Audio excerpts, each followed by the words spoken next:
Então, eu gostaria de chamar o professor Guilherme Brand, Dr. Brand. Professor Guilherme, não sei se o senhor vai abrir a câmera, e eu vou estar aqui fazendo esse apoio de passar os slides para o senhor. Alô? Ah, tá chegando. Tá mudo.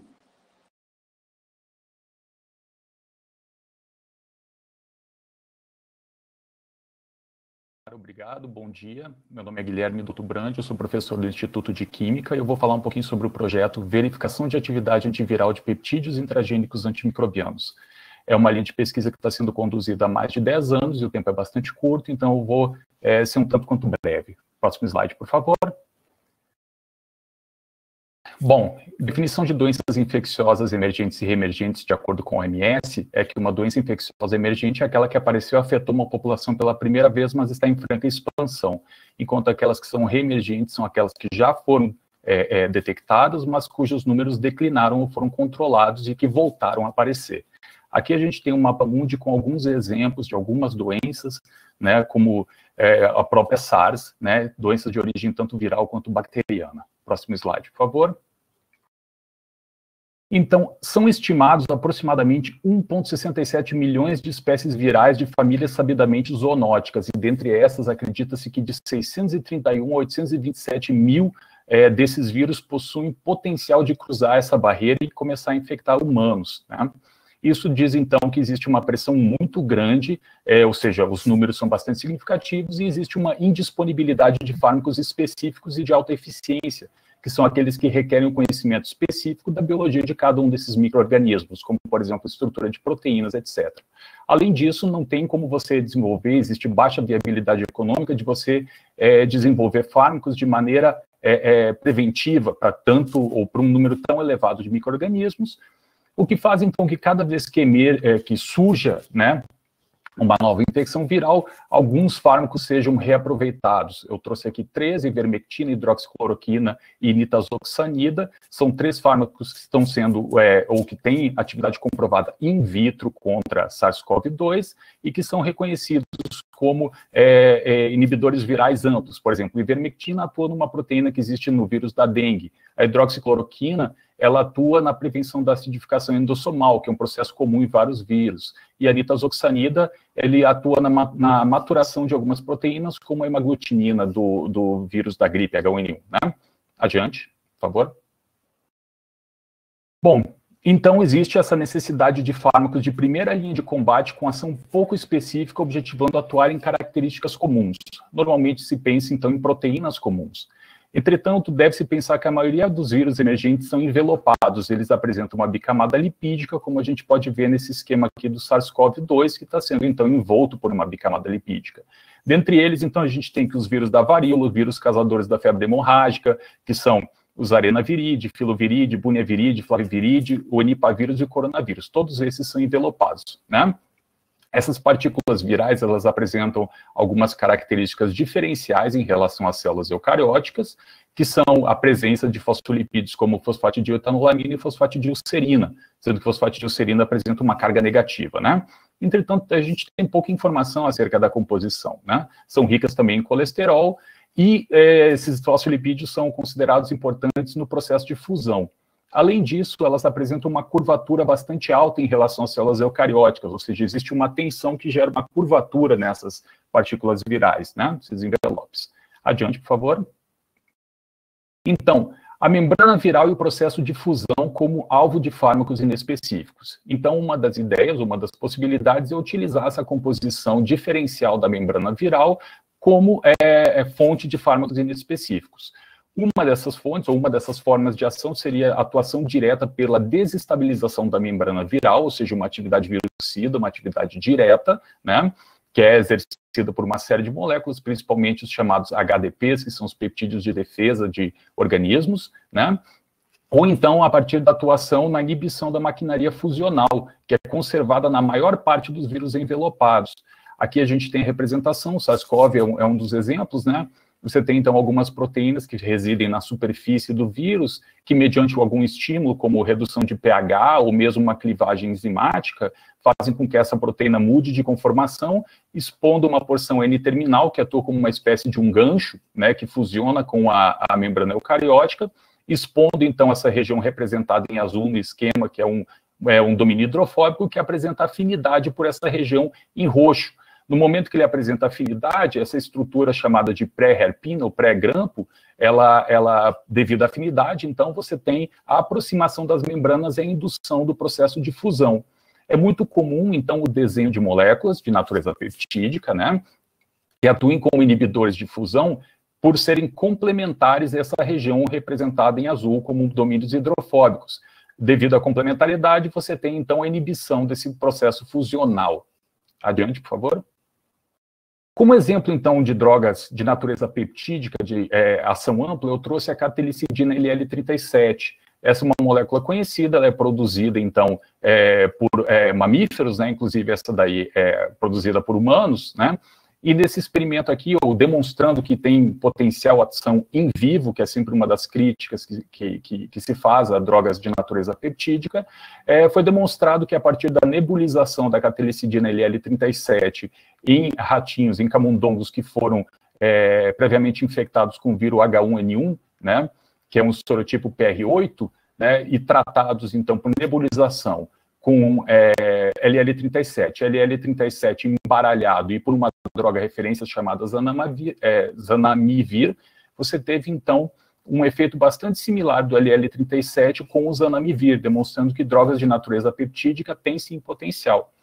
Além disso, você teve, ao coletar, então, o fluido, né, do pulmão desses camundongos, foi feita a quantificação de interleucinas inflamatórias e foi demonstrada uma redução geral no quadro pró-inflamatório induzido pelo vírus, né? E foi concluído que o efeito ele é direto nas partículas virais e não propriamente mediada por um receptor, ou seja, um efeito bastante inespecífico, tá? A questão é que o LL37 ele é bastante complexo, ele tem uma atuação bastante complexa, porque às vezes ele é pró-inflamatório, ele é contexto dependente, às vezes é pró-inflamatório, às vezes é anti-inflamatória, dependendo da situação. Então a pergunta é, existe a possibilidade de se obter moléculas mais eficientes? Próximo slide, por favor. Bom, para falar sobre isso, o ponto de partida dessa pesquisa vem do estudo de proteínas que já são produzidas pelos organismos. Para falar, é interessante a gente mostrar a hierarquia estrutural de proteínas. Aqui a gente tem a estrutura primária, representada nessa figura mais à esquerda, que é a sequência de aminoácidos que compõem essas proteínas.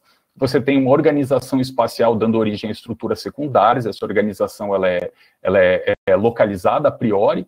A partir de uma organização no espaço tridimensional, você tem a formação da estrutura terciária, que é essa terceira figura, e a partir da associação de várias cadeias polipeptídicas, você tem a formação da estrutura quaternária. Acontece que a diversidade que existe em termos de estrutura primária não se reflete em termos de estruturas terciárias, ou seja, você tem inúmeros aminoácidos, uma combinação muito grande de aminoácidos que dão estruturas similares, o que indica que existem módulos estruturais superiores, que não são propriamente só o módulo mais básico, que são os aminoácidos. Próximo slide, por favor. Então, a situação é muito parecida com um Lego, né? O tijolo de Lego é considerado o módulo funcional mais básico, o módulo estrutural mais básico do Lego, que é a partir dele que você construi estruturas mais complexas. Entretanto, se você pegar, por exemplo, em um dia construir uma estrutura como o Big Bang, e no dia seguinte você tiver interesse em construir uma estrutura como um foguete espacial, você pode reaproveitar módulos estruturais mais complexos do que somente o tijolo de Lego fundamental. Da mesma maneira, você pode pensar em proteínas. Elas são compostas de aminoácidos, que seria, então, o tijolo de Lego, o módulo mais fundamental, mas elas possuem módulos estruturais superiores, de estrutura já diferenciada, né? Então, a pergunta que foi feita a priori foi, existem módulos estruturais de proteínas que, quando retirado de contexto, possuem atividade antimicrobiana? Né? A atividade antimicrobiana foi a buscada a priori, né? Ou seja, é um módulo estrutural, é um pedaço de uma proteína que, quando você retira de contexto, sintetiza ela, existe a possibilidade de você ter uma atividade desejada, uma atividade antimicrobiana, nesse caso, a partir da associação com membranas. Próximo slide, por favor. Essa pergunta foi feita muitos anos atrás, ela começou no trabalho do professor Carlos Bloch Jr., do Laboratório de Espectrometria de Massa da Embrapa, né? E eu comecei a trabalhar isso em 2006, e a gente começou a desenvolver, então, duas questões, que era, primeiro, tentar identificar o arquétipo, ou seja, qual é a representação superior, qual é a forma e as propriedades desses módulos estruturais que nós estávamos buscando, que, uma vez retirados do contexto, confeririam essa atividade. Uma vez entendido qual é esse arquétipo, qual é esse módulo estrutural, ele foi, então, programado em um software chamado CAMAL, cujo link está aí embaixo, né, disponibilizado, que faz uma varredura em proteínas do genoma de um organismo inteiro e busca, então, esses módulos dentro de proteínas. Adiante, por favor. A partir da identificação de módulos e a partir da observação da interação desses fragmentos de proteínas com membranas, foi possível criar um sistema de classificação que demonstra, em termos de similaridade, quais são as moléculas que interagem de maneira similar com membranas. E, a partir daí, buscar quais são as propriedades que são as mais relevantes em termos de uma atividade desestabilizadora de membrana, tá? O que está reportado nesse artigo. Adiante, por favor. Bom, isso foi feito em proteínas humanas e já foi reportado em um artigo, né? Pegou-se, então, todas as proteínas humanas presentes nos bancos de dados disponíveis, que é o caso UniProt, né? São 160 mil proteínas, embora o proteoma humano seja constituído de 20 mil, existem várias isoformas, e foram encontrados 1.700 fragmentos que apresentam essas características, ou seja, que encaixam nesse arquétipo inicial, que foram, então, desses 1.700 fragmentos, 4 foram sintetizados e testados. A estrutura deles está demonstrada aqui, numa representação chamada de hélice helical wheel, em inglês, né? E uma dessas moléculas teve a estrutura determinada por ressonância magnética nuclear, aqui representada na direita, demonstrando que ela tem realmente a estrutura, uma vez associada com membranas, que a gente estava buscando. Próximo, por favor. E a atividade antimicrobiana foi percebida? Sim. Aqui a gente tem um painel para uma dessas moléculas, chamada HS02. Ela é um pedaço de uma proteína chamada miosina não convencional 1H, é um fragmento de uma proteína que apresenta as características desejadas e que foi testada contra uma enorme variedade de bactérias suscetíveis e multiresistentes, né, demonstrando que essas bactérias, então, não apresentavam resistência a esse tipo de peptídeo e que elas são... essas moléculas inibem seu crescimento. Também em biofilmes, foi demonstrado que tem atividade em biofilmes. Vai adiante, por favor. A questão da atividade anti-inflamatória detectada para o LL37 foi também testado para o HS02, em colaboração com o LIME da Universidade de Brasília, né? E foi demonstrado que a 100 nanomolar, ou seja, uma concentração relativamente baixa, um desses fragmentos, que é o HS02, que acabou sendo nosso modelo, tem também uma atividade anti-inflamatória. Inibe, então, o efeito pró-inflamatório induzido por moléculas como lipopolissacarídeos, que são mediadores pró-inflamatórios bacterianos. Quando você vai olhar isso, então, em termos de estruturação da molécula, em termos de efeito nesses agregados de lipopolissacarídeos, percebe-se sim que essa molécula interage diretamente com esses lipopolissacarídeos, que são os mediadores pró-inflamatórios, e reduzem o estado agregacional, que acredita-se ser, então, esse o mecanismo de ação. Adiante, por favor. Sendo assim, então, qual é o projeto, né, efetivamente? O projeto é a prospecção de novos IAPs, ou seja, de novos potenciais fragmentos de proteínas humanas utilizando o mesmo software CAMAL. Esses peptídeos, então, teriam capacidade de desestabilização ou de inibição do processo fusional, sendo que frequentemente você encontra os dois, e além disso, uma atividade anti-inflamatória associada, porque é comum a esse tipo de molécula, tá? Além disso, foi buscado proteínas envolvidas em processos virais, o que indica que existe a possibilidade de uma segunda instância de ação, não só na membrana desses vírus, mas também específica contra alvos proteicos definidos, tá? A partir disso, então, essa prospecção é feita a síntese química desses peptídeos em laboratório, purificação deles por cromatografia, avaliação de pureza, determinação de citotoxicidade a partir de testes de redução de MTT, que vai ser feito na Faculdade de Medicina, e 12 desses peptídeos, alguns deles que já haviam sido sintetizados e outros novos, feitos para esse projeto, já foram enviados para alguns dos colaboradores que farão testes in vitro, tá? Utilizando células Vero E6, tá? Para ver se tem capacidade de inibição da infecção de SARS-CoV-2 in vitro, né? O que se espera em termos desse projeto é que algumas dessas moléculas tenham capacidade de inibição de infecção e que tenham uma citotoxicidade inferior a isso, ou seja, que existe uma janela em que elas não sejam capazes de induzir dano às células e que sejam, sim, capazes de inibir o processo infectivo, né? Mais tarde, uma vez identificados os leads, a gente vai para uma investigação mais direcionada a partir da geração de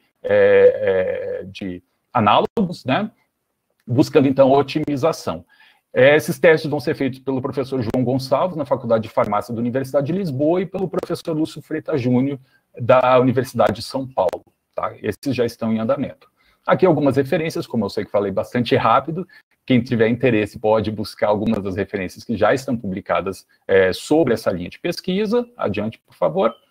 E temos inúmeras pessoas a agradecer, inclusive laboratórios, todos os membros do LSAB devemos agradecer, né, a todos os membros, porque é muita gente que trabalha por trás desses projetos, além de vários laboratórios colaboradores, como o Laboratório de Espectrometria de Massa da Embrapa, o Laboratório de Ressonância Magnética Nuclear do Instituto de Química, o LITMO também do Instituto de Química, o LIME do Instituto de Biologia, o Laboratório de Biofísica, o NUPMEA da Faculdade de Medicina e também alguns colaboradores da Universidade Católica, além dos financiadores, a FAPDEF, CAPES e a UNB. Agradeço, obrigado. Muitíssimo obrigado, professor Guilherme. Desculpa